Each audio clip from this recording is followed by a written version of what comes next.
Hello guys, and welcome back to another video. Today we are going to be taking a look at the top 5 best New Year's Eve finger foods, so let's jump right into it. The first thing I want to mention is the pull apart Christmas tree. It's a delicious masterpiece of croissant, butter, cheese, and parsley. If you like these things, then you would definitely like this recipe. This recipe does not have to be a Christmas tree.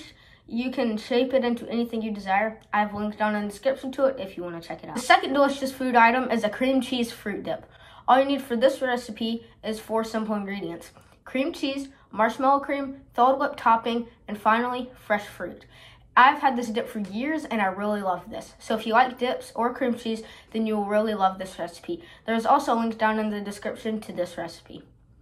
Now we're getting to some of the really good stuff. This next recipe is chicken wings. This is one of my favorite things to have on New Year's Eve. I just love that delicious barbecue sauce on one of my dad's grilled chicken wings.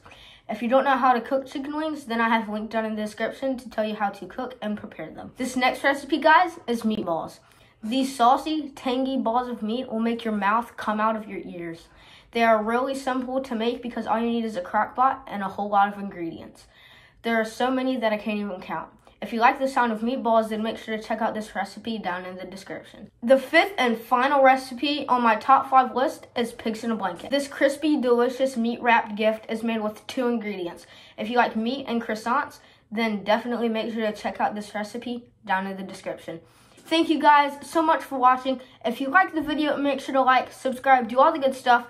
And if you like any of the recipes that were mentioned in this video, then definitely make sure to go check them out down in the description. And I'll talk to you guys next time. So until then, goodbye.